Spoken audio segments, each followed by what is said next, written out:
students, my name is Nidhi Soni. I am assistant professor in भारतीय engineering college. आज हमारा जो topic है वो HV के ऊपर है, हाई वोल्टेज इंजीनियरिंग के टॉपिक है, जो है डाइलेक्ट्रिक्स, है ना, इलेक्ट्रिकल डाइलेक्ट्रिक्स। तो इलेक्ट्रिकल डाइलेक्ट्रिक्स के बारे में यहाँ पे हम पढ़ते हैं। फर्स्टली उसका इंट्रोडक्शन मैं आपको बता देती हूँ कि डाइलेक्ट्रिक्स क्या होता है। डाइलेक्ट्रिक्स ऐसे मटेरियल्स होते हैं having electric dipole movement permanently, मतलब जिनके इलेक्ट्रिक डायपोल मूवमेंट होते हैं, परमानेंटली इलेक्ट्रिक डायपोल मूवमेंट होते हैं, उस मटेरियल्स को हम बोलते हैं कि वो डाइलेक्ट्रिक्स है। ठीक है, डायपोल का मतलब होता है dipole is an entity in which equal positive and negative charges are separated by small distance. That means dipole का मतलब होता है कि आपका इक्वल मतलब पॉजिटिव और नेगेटिव दो चार्जेस होते हैं, ये दोनों चार्जेस को सेपरेटली रख के उनके बीच एक स्मॉल डिस्टेंस में उसे सेपरेटली रखा जाता है, तो वो डायपोल कहलाता है। ठीक है, जैसे कि आपको यहाँ पे एक डायग्राम पे देख सकते हो डायपोल मूवमेंट क्या होता है। यहाँ पे देखिए डायग्राम पे दिखाया आपको plus Q and minus Q, दोनों को हमने एक्स के डिस्टेंस में सेपरेट करके रखा हुआ है, that is called your dipole. अब डायपोल की यूनिट क्या होती है, तो the product of magnitude of either of the charges and separation distance between them is called dipole moment. What do you mean by dipole moment? तो dipole moment में हमें क्या समझ में आता है कि वो दो चार्जेस जो होते हैं उनके मैग्नीट्यूड का प्रोडक्ट होता है, दो चार्जेस जो होते हैं उनके मैग्नीट्यूड का प्रोडक्ट होता है, जिसे हम सेपरेट करके रखते हैं एक डिस्टेंस में। ठीक है, दोनों के बीच में, वो कहलाता है हमारा डायपोल मोमेंट। यहाँ पे आप इक्वेशन देख सकते हो, mu equals to q dot x, और इसे हम यूनिट में देते हैं कूलम मीटर। ठीक है, ये हो गया हमारा डायपोल मोमेंट के लिए यूनिट। तो सारे डाइलेक्ट्रिक्स जो होते हैं वो इलेक्ट्रिकल इंसुलेटर्स होते हैं और वो मेनली यूज किए जाते हैं इलेक्ट्रिकल एनर्जी के लिए। ठीक है, और ये स्टोर करके रखता है मिनिमम डेसिपेशन पावर को स्टोर करके रखता है। ठीक है, तो इलेक्ट्रॉन्स जो होते हैं इसमें बॉन्ड हो जाते हैं पेरेंट मॉलिक्यूल के साथ। ठीक, तो ये टॉपिक्स आपको क्लियर हुए। अभी नेक्स्ट टॉपिक हम यहाँ पे देखते हैं। ओके स्टूडेंट्स, ये आप देख सकते हैं, ये आपको डायपोल दिखाया जा रहा है। जैसे आप अभी इलेक्ट्रिकल एनर्जी के लिए डायपोल जो पढ़ोगे इलेक्ट्रिक फील्ड में, वो आपको इसी तरह से पढ़ना है। ठीक है, यहाँ पे आप देख सकते हो आपके एक वन साइड में क्या है, पूरा पॉजिटिव चार्ज है एंड अनदर साइड में क्या है आपका नेगेटिव चार्ज, और बीच में जो है वो डिस्टेंस है, मैंने बताया एक एक्स डिस्टेंस लिए है। तो ये डायग्राम जो है आपको डायपोल को शो कर रहा है। फर्स्टली जो है बीच में हमारा वो इलेक्ट्रिक फील्ड है। ओके, और डाइलेक्ट्रिक एटम कहाँ पे है, ये सेंटर में जो आपको सर्कल फॉर्म में दिखाया है। ओके, अंदर आपका पॉजिटिव चार्ज है एंड बाहर आउटसाइड आपका नेगेटिव चार्ज। नेक्स्ट यहाँ पे हम देखते हैं कुछ इंपॉर्टेंट टर्म्स होते हैं डाइलेक्ट्रिक्स के लिए। जैसे पहला हम देख सकते हैं यहाँ पे इलेक्ट्रिक इंटेंसिटी और इलेक्ट्रिक फील्ड स्ट्रेंथ। ठीक है, दोनों एक ही चीज होती है। आपका जो इलेक्ट्रिक फील्ड होता है उसकी इंटेंसिटी या फिर उसकी स्ट्रेंथ, ये दोनों एक ही चीज होती है। तो इसे हम समझते हैं, इसका डेफिनेशन होता है the force per unit charge dq is known as electric field strength E।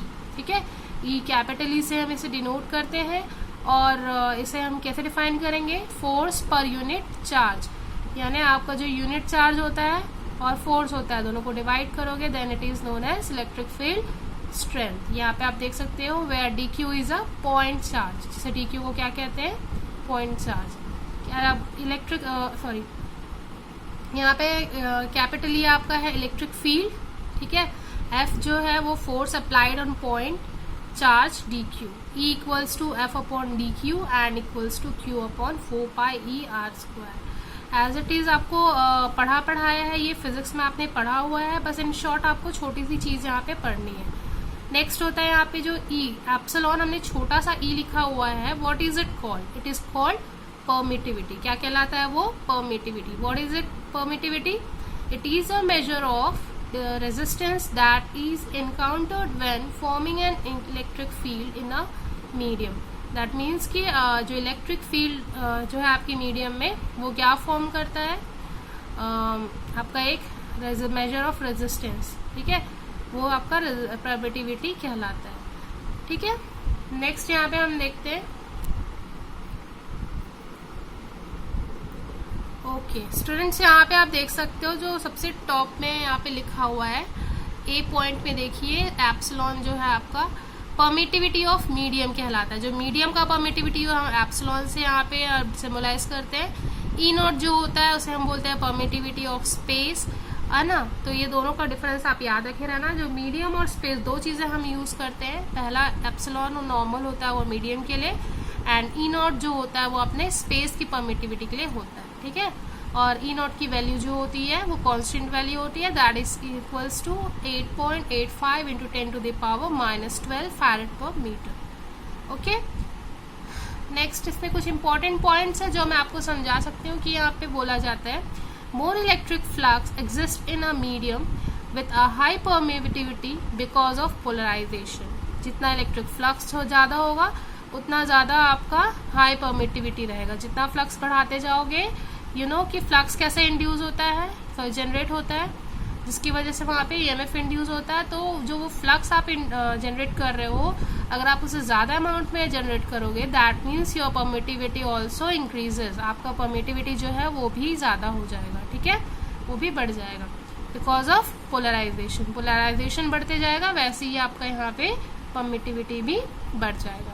Next second one देखते हैं यहाँ पे, permittivity is directly related to susceptibility which is a measure of how easily a dielectric polarize in a response of an electric field. Permittivity relates to the material ability to transmit an electric field. ठीक है, ये susceptibility से directly proportional होता है। Permittivity जो होता है इसे हम क्या बोलते हैं, ये मेजर करता है कि इजीली कैसे डाइलेक्ट्रिक पोलराइज कर रहे हैं, ठीक है, इलेक्ट्रिक फील्ड के। तो वो चीज़ें हम परमिटिविटी में देखते हैं ना। यहाँ पे एक आपको फॉर्मूला दिया गया है परमिटिविटी के लिए, that is your epsilon equals to epsilon r dot epsilon naught. Okay, तो यहाँ पे जो दिया हुआ है फॉर्मूला वो आप अच्छे से याद रखना। नेक्स्ट हम यहाँ पे देखते हैं।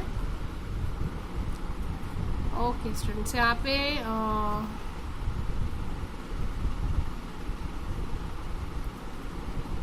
नेक्स्ट पॉइंट है हमारे पास यहाँ पे इलेक्ट्रिक फ्लक्स डेंसिटी और इलेक्ट्रिक डिस्प्लेसमेंट फैक्टर। तो इलेक्ट्रिक फ्लक्स डेंसिटी या डिस्प्लेसमेंट फैक्टर जो होता है उसे हम कैपिटल डी से सिंबलाइज करते हैं। And number of flux lines crossing a surface normal to the lines divided by the surface area. मतलब जितनी लाइंस, फ्लक्स लाइन जो होती है वो सरफेस को, नॉर्मल के सरफेस की लाइंस को जो क्रॉस कर रही हैं उसको आप डिवाइड करोगे उस सरफेस एरिया से, देन हम इसे क्या बोलेंगे, इलेक्ट्रिक फ्लक्स डेंसिटी बोलेंगे। जो फ्लक्स अभी हमने क्या किया, इलेक्ट्रिक फील्ड की डेंसिटी पढ़ी थी, वैसे ही हम यहाँ पे इलेक्ट्रिक फ्लक्स की डेंसिटी पढ़ेंगे, ठीक है। तो यहाँ पे फॉर्मूला जो होता है उसका होता है D equals to q upon 4πr²। Okay, next देखते हैं डाइलेक्ट्रिक पैरामीटर्स। डाइलेक्ट्रिक पैरामीटर्स क्या क्या होते हैं, डाइलेक्ट्रिक कांस्टेंट ई आर, जिसे हम ई आर को हम यहाँ पे अगर पहला वाला फॉर्मूला देखें तो उससे आप ई आर की वैल्यू निकाले तो हमें क्या मिलता है, ई एप्सिलॉन अपॉन एप्सिलॉन नॉट, ठीक है। डाइलेक्ट्रिक कांस्टेंट को हम ऐसे डिफाइन कर सकते हैं। नेक्स्ट यहाँ पे है इलेक्ट्रिक डायपोल मोमेंट, ये हमने पहले देखा था। ये फॉर्मूला जो होता है आपका mu equals to q into r होता है। ओके स्टूडेंट्स, नेक्स्ट टॉपिक यहाँ पे देखते हैं इलेक्ट्रिक पोलराइजेशन। ये सेम चीज़ है जो मैंने आपको अभी बताया, process of producing electric dipole. Electric dipole बनाने का जो प्रोसेस होता है, जो प्रोड्यूस करते हैं इस इलेक्ट्रिक डायपोल को, that is called your electric polarisation. Next यहाँ पे आता है पोलराइजेबिलिटी। ये इसका मतलब होता है कि अगर आप डाइलेक्ट्रिक मटेरियल को एक इलेक्ट्रिक फील्ड पे रख रहे हो, है ना, आपके आसपास एक इलेक्ट्रिक फील्ड है, वहां पे आपने एक डाइलेक्ट्रिक मटेरियल को रख दिया, तो जो डिस्प्लेसमेंट होगा इलेक्ट्रिक चार्जेस का वो एक डायपोल क्रिएट करेगा मटेरियल में, that is called your polarisation. तो यहाँ पे हम एक चीज देख सकते हैं, यहाँ पे जो P जो होता है वो हमारा डायरेक्टली प्रोपोर्शनल होता है किसके, कैपिटल E के, ठीक है। पोलराइजेशन जो होता है इलेक्ट्रिक फील्ड इंटेंसिटी के डायरेक्टली प्रोपोर्शनल होता है, मतलब डेंसिटी जितनी ज्यादा होगी उतना तुम्हारा पोलराइजेशन होगा, ठीक है। इलेक्ट्रिक ससेप्टिबिलिटी जो होता है वो क्या कहलाता है, अभी मैंने जस्ट बताया उसको। तो यहाँ पे आपका सेम यहाँ पे फॉर्मूला रख सकते हो आप, P equals to E naught x E, ठीक है। तो एक्स की वैल्यू निकालोगे तो P upon E naught E आ जाएगा, ठीक है। उसे और सिंप्लीफाई करोगे आप, ई नॉट की जगह ई नॉट की वैल्यू रखोगे तो ये आ जाएगा, ठीक है। नेक्स्ट आते हैं यहाँ पे पोलराइजेशन प्रोसेस। अलग अलग टाइप की पोलराइजेशन प्रोसेस होते हैं। तो इसमें आप देख सकते हो पहला इलेक्ट्रॉनिक पोलराइजेशन होता है, सेकंड आयोनिक पोलराइजेशन होता है, और ओरिएंटेशन पोलराइजेशन होता है, स्पेस चार्ज पोलराइजेशन होता है। इलेक्ट्रॉनिक पोलराइजेशन का काम क्या है कि अभी मैंने जो चीज बताई आपको कि डाइलेक्ट्रिक को आप कहाँ पे रखोगे, एक इलेक्ट्रिक फील्ड के बीच में रख दोगे। डाइलेक्ट्रिक मटेरियल को अगर आप इलेक्ट्रिक फील्ड के बीच में रखोगे तो उस कंडीशन में उसके अंदर डाइपोल बनना शुरू हो जाएगा। That is called your electronic polarisation. ठीक है, उस कंडीशन में जो पोलराइजेशन होगा that is called your electronic polarisation. इसकी हेल्प से क्या होता है, फर्स्ट पॉइंट यहाँ पे हम देख सकते हैं, it increases with increase of volume of the atom. This kind of polarization is mostly exhibited in monatomic gases. It occurs only at optical frequencies. It is independent of temperature. इसका मतलब है कि पहला है ये इंक्रीज होता है जितना आप एटम के वॉल्यूम को इंक्रीज करोगे। सेकेंड है यहाँ पे आपका पॉइंट, काइंड ऑफ पोलराइजेशन जो होता है वो मोस्टली एग्जिबिट करता है मोनोटोमिक गैसेस को, और ये ऑकर होता है ऑप्टिकल फ्रिक्वेंसीज के बीच में, जो कि होता है आपका 10⁻15 हर्ट्ज का, है ना, इसी बीच में ये बनता है, और ये टेम्परेचर पे डिपेंड नहीं रहता। ठीक है, इंडिपेंडेंट रहता है टेम्परेचर से। ओके, देन नेक्स्ट हमारे पास है ये एक्सप्रेशंस, आप इसलिए कंसिडरेशन बना सकते हैं। ओके स्टूडेंट्स, जैसे नेक्स्ट में टॉपिक बताया मैंने कि आयनिक पोलराइजेशन, ये आयनाइज होने पे होता है। मैंने इलेक्ट्रॉनिक पोलराइजेशन बोला, मतलब उस कंडीशन में मेरी इलेक्ट्रिकल फील्ड पे बनती थी। ठीक है, बट यहाँ पे क्या हो रहा है, आयोनिक पोलराइजेशन हो रहा है। दैट मीन्स यहाँ पे क्या वर्क करेगा, आपका आयंस वर्क करेगा।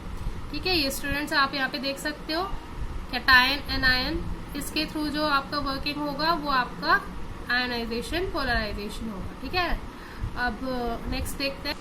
ओके स्टूडेंट्स, यहाँ पे देख सकते हो आप डाइलेक्ट्रिक लॉस। ऐसा नहीं है कि आप मटेरियल यूज करोगे तो उसमें लॉसेस नहीं होंगे, कुछ डाइलेक्ट्रिक लॉस भी होते हैं। इन एन आइडियल डाइलेक्ट्रिक्स, अगर आइडियल डाइलेक्ट्रिक्स को देखोगे तो current leads the voltage bye an angle 90 degree, but in case of the commercial dielectric the current does not exactly lead the voltage bye 90 degree. ठीक है, अगर आप उस चीज़ को ध्यान दोगे तो कमर्शियल जो हमारा डाइलेक्ट्रिक होता है उसमें ये एग्जैक्टली 90 डिग्री वोल्टेज को लीड करता है। It leads by some other angle q less than 90 degree. ठीक है, तो ये कुछ लॉसेस होते हैं, और भी लॉसेस होते हैं, आप चाहो तो उसे फाइंड आउट कर सकते हो।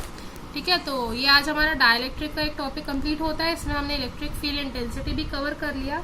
नेक्स्ट क्लास में हम आते हैं नेक्स्ट टॉपिक लेके। आज के लिए यहीं पे कंप्लीट करते हैं। Okay, thank you students।